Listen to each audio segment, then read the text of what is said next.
Dodge City and in the territory on West, there's just one way to handle the killers and the spoilers, and that's with a U.S. Marshal and the smell of Gunsmoke.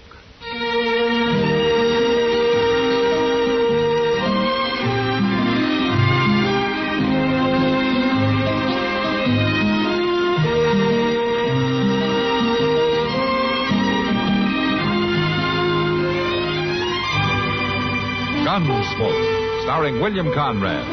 The story of the violence that moved west with young America. And the story of a man who moved with it. I'm that man. Matt Dillon, United States Marshal. The first man they look for and the last they want to meet.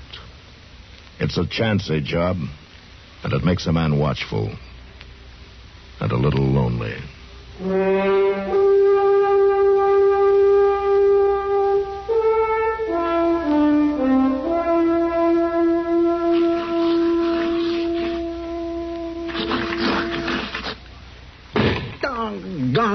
What's the matter, Chester? Well, I just can't figure out how he done it, Mr. Dillon.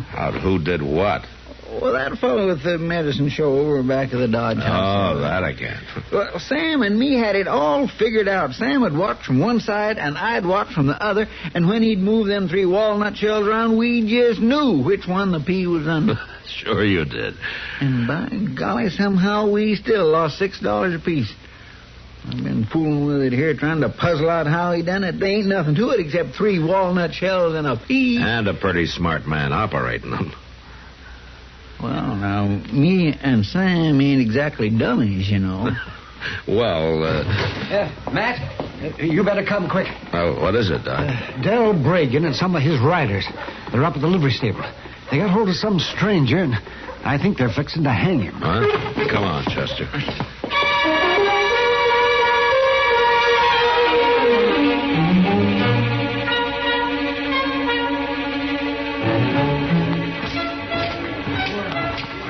By jing, they mean business, Mr. Dillon. Look at that rope. Yeah. What did they do, Doc, to get Bragan all riled up? Well, I didn't wait to find out, Matt. Well, it don't take much to get Bill Bragan riled up. That's for sure. Hey, Bragan. What's going on here, Bragan? This ain't nothing the law need bother about, Marshal. Oh? We caught this here saddle bum dead to rights. There ain't no use wasting time on a trial. I see. It looks to me like you've already pushed him around some. Is he conscious? He will be before we string him up. I want him to know just why we're doing it. Doc, take a look at him, will you? Sure, Matt. Just stand back there, please. Let me have room. Now, Bragan, suppose you tell me why you're about to lynch the man. It ain't none of your concern, Marshal. You go on about your business and take Doc with you. There ain't no use patching up a fellow that's going to be dead in 10 minutes anyhow. Hasn't anybody told you we got laws in Dodge City now? Laws for them that needs it. This ain't the first horse thief I've hung. Those days are over, Bragan. And so's the hanging, boys. You come on down out of that loft and you bring the rope with you. Marshal, we caught this man with 2 of my best horses. Blooded stock that's been missing off the ranch since last month. If he's stolen, the law will deal with it. No, Marshal. We'll deal with him. Bragan, you keep your hand away from that gun. I will. When you get out of here and leave us be. You will, right now. Here, Chester. Get Bragan's gun. Yes, sir. How's the fella, Doc? Well, he's been beat up some, kicked around a little, but he'll be all right. Then let's get him over to the jail. Say, give me a hand here, will you, Chester? Sure, Doc. All right, you men drag Bragan over there to the horse trough and you stick his head on it. Tell him he can pick up his gun at the jail as soon as he cools off. And another thing. The next time any one of you brings a rope into town, you keep it tied to your saddle. Do you understand?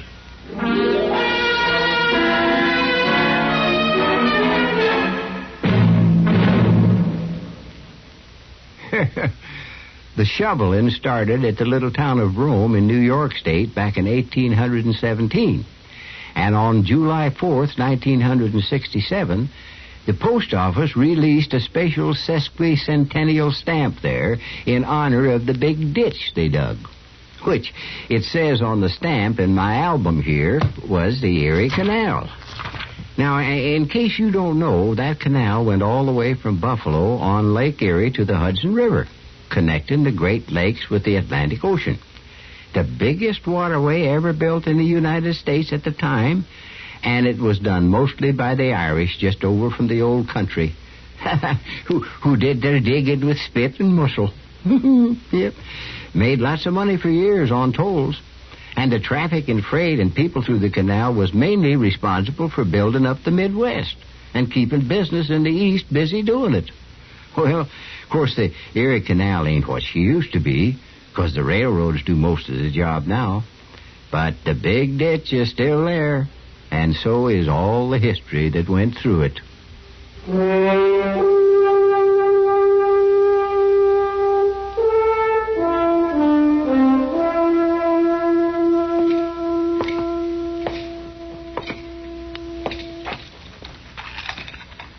You the marshal? Yeah, that's right. I'm Jesse Hyatt. How'd I get here, Marshal? We carried you here, Jesse. How do you feel? Oh, Marshal, I couldn't feel no sorer if they drove a herd of longhorns over me. Well, it could have been worse, you know. They were fixing to hang you. You know something, Marshal? Dodge City ain't the friendliest town in the world when you come right down to it. Not for horse thieves, anyway. I didn't steal them horses. I tried to tell them that, but they wouldn't listen, especially that red-faced, mouthy fella. Now, that's Del Bragan. They're his horses. I hit town, left the horses there at the livery stable while I went up the street to eat. When I come back, they all jumped me. You did have his horses, though. Who says they're his? Well, I do, for one. I went over and took a look at them. They disappeared off his ranch about a month ago. Well, I don't know nothing about that. All I know is that I bought them, fair and honest. Where? From a horse dealer in Wichita about 2 weeks ago. Uh-huh. What was his name? I don't know. I think he was just traveling through. He offered me a bargain, so I bought him. I was coming on west, and I needed a pair of good horses. You remember what he looked like?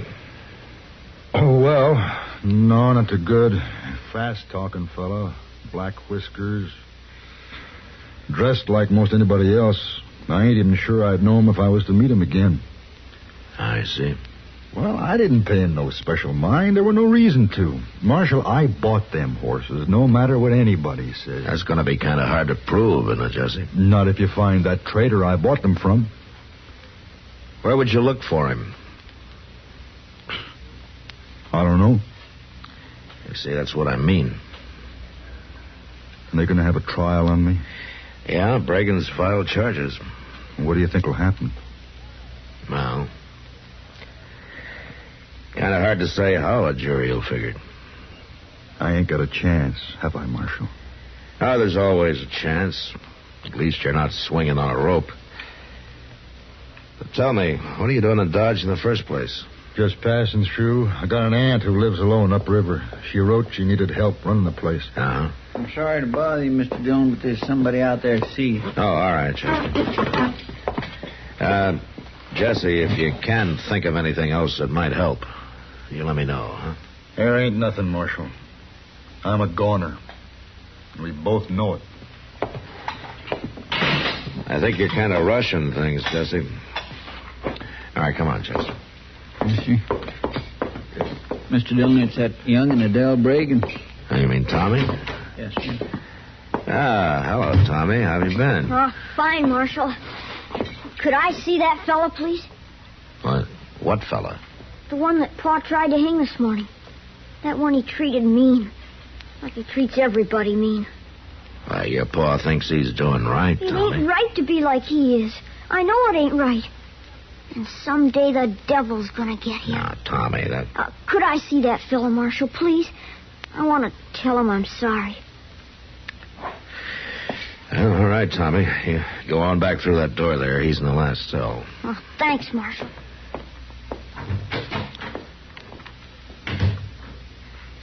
You reckon that Jesse fella is guilty, Mr. Dillon? I don't know, Chester. But I do know one thing. The jury's going to think so.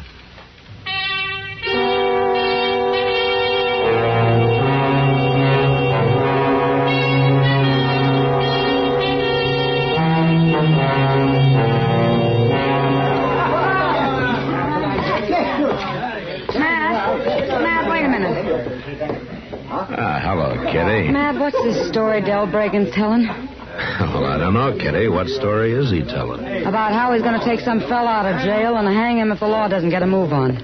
And how he'd have done it this morning, only you hit him when he wasn't looking.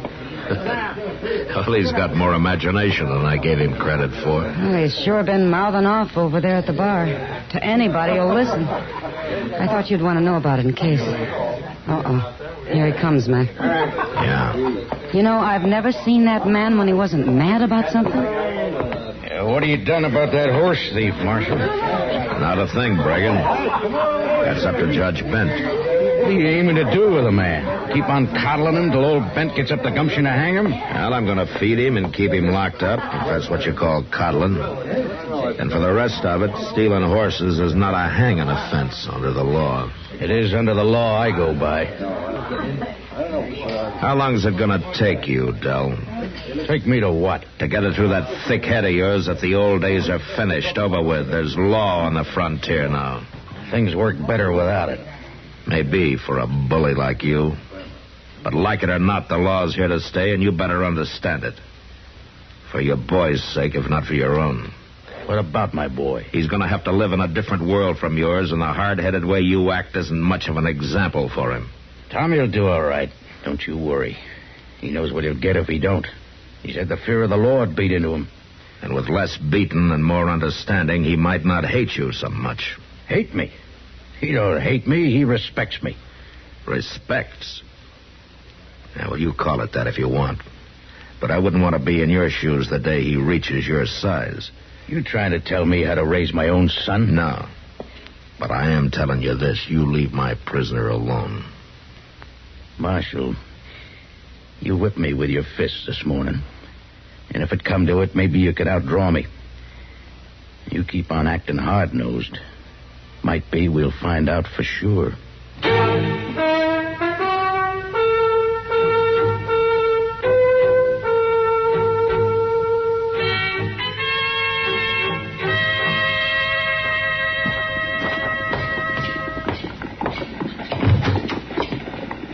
Mr. Dillon? Have things been quiet, Chester? Yeah, nary a soul's come near. You'd think this jailhouse had been quarantined for the pox or something. Well, you're lucky. It's given you more time to study that shell game, hasn't it? Sure ain't done no good. I've been at it all evening, and I still can't figure out how that fella skun us.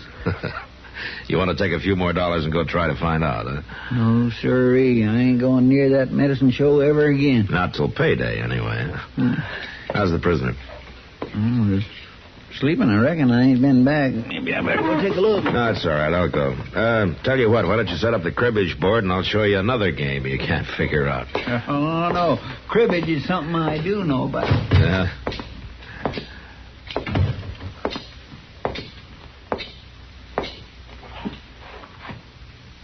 Wow. Just don't move, Marshal. Where'd you get the gun, Jesse? Don't make no difference where. You move easy now, Marshal. I'll blow a hole right through you. What good would it do you? You'd still be locked up. Not for long, I won't. Because you're going to let me out. Don't lay money on it. Open that cell door, Marshal, right now. Don't be a fool, Jesse. The worst you'll get now is a prison sentence. You pull that trigger and you'll hang. I ain't going to prison for something I didn't do. You open that door and hurry up about it. Now, give me the gun, Jesse. You're not going to shoot, and we both know it. Now, come on, hand it over. I'm warning you. I will shoot. You'll still be locked inside the cell. If you did shoot me, you wouldn't be ahead of me. Now, let's have the gun. Come on.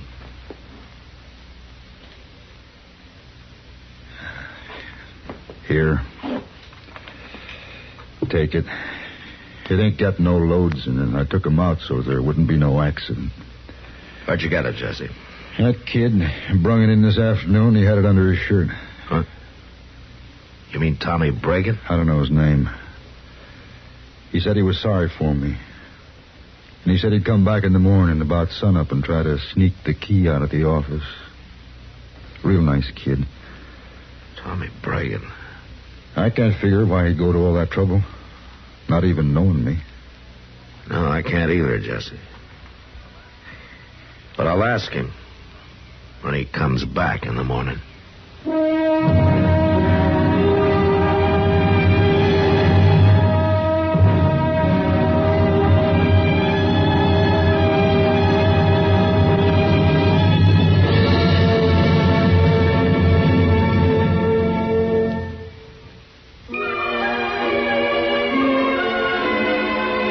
Hometowns in America have a lot in common, and yet they're each one of a kind.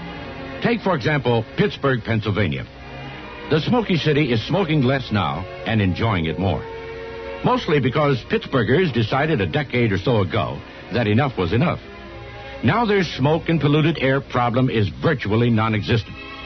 Over in Shadyside, you can catch the Pitt crowd at the Encore, or the party may have moved across the street and down on the corner to Fox's. On Grant and 7th, the lighted dome of the Coppers building signals the weather. And at Gateway Center, the Monongahela and the Allegheny form the Ohio at the Golden Triangle. Pittsburgh's people meet under the clock at Kaufman's on Smithfield, or lunch at Lamont in Mount Washington. Meanwhile, the Pirates play at Forbes Field. The teens are at McKeesport's White Elephant. Office workers drift in Mellon Square. And the animals nap at Highland Park Zoo. But if your hometown is Pittsburgh, you already know this. We only wanted to remind you it's still there.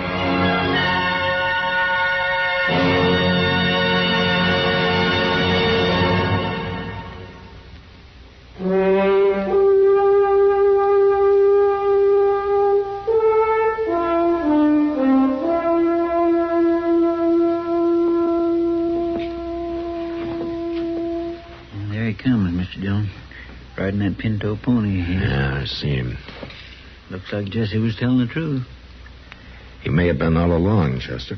Yeah, but my goodness, so a young puppy like Tommy breaking sneaking guns into jail, trying to help prisoners break out, why, he ought to be switched good. Maybe he's been switched too much already. Look at him. Walking tiptoe, moving real quiet. I guess he thinks we ain't up yet. Then we mustn't disappoint him. You get back to your bunk and lie down, huh? Yes, sir. Darn fool kid, he's as bad as his paw. Shh, be quiet.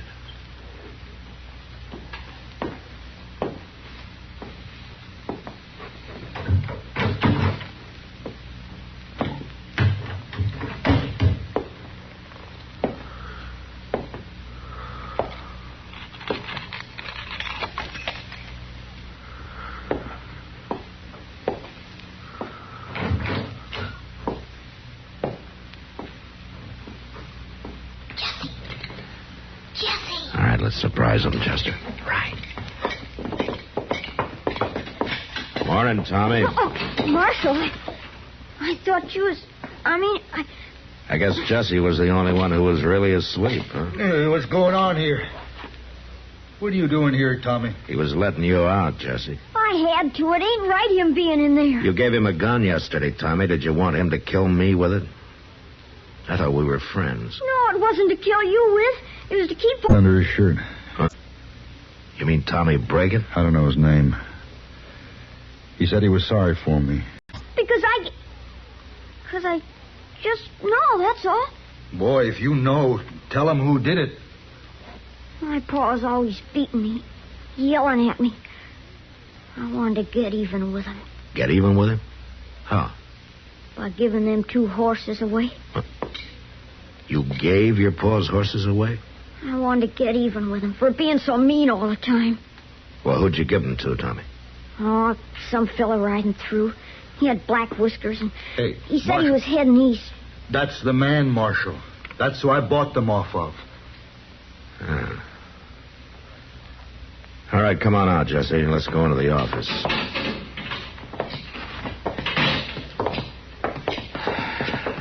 Well, I guess that clears up whether you're guilty or not. You mean I'm free to go? Yeah, you sure are. Marshal, what are you going to do to me? Now, what do you mean, Tommy? For sneaking in here trying to let Jesse out and all. Well, I don't know.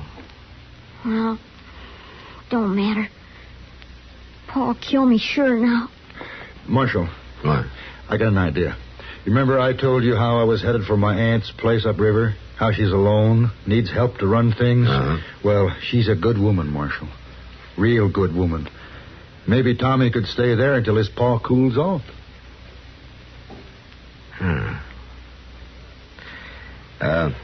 Tommy, Yeah?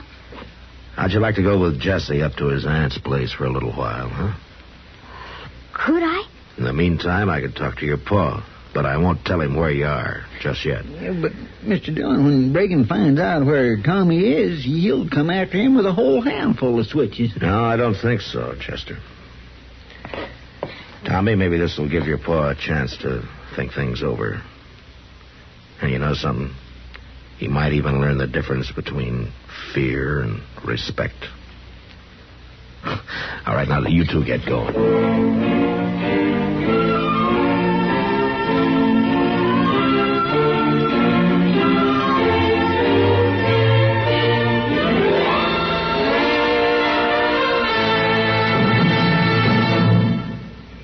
With your permission, I'd like to quote an excerpt from a speech by that old political character, Elijah Cuddlestone.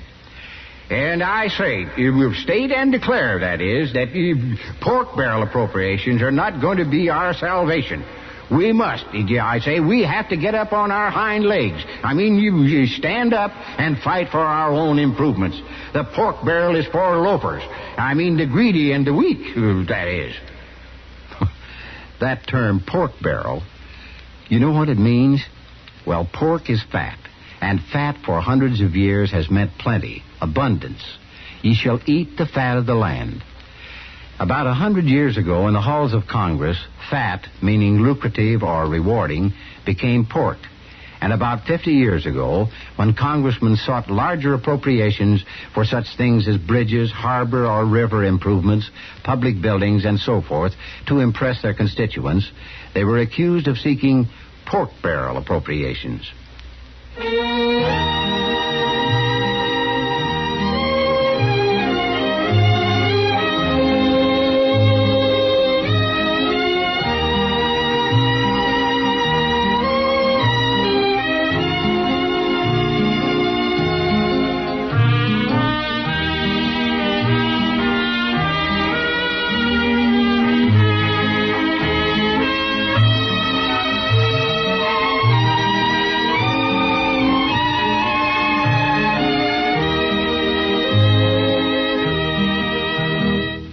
Gunsmoke. Produced and directed by Norman Macdonnell. Stars William Conrad as Matt Dillon, U.S. Marshal. Featured in the cast were Parley Baer as Chester, Howard McNear as Doc, and Georgia Ellis as Kitty. George Walsh speaking. Join us again next week for another specially transcribed story on Gunsmoke. This is the United States Armed Forces Radio and Television Service.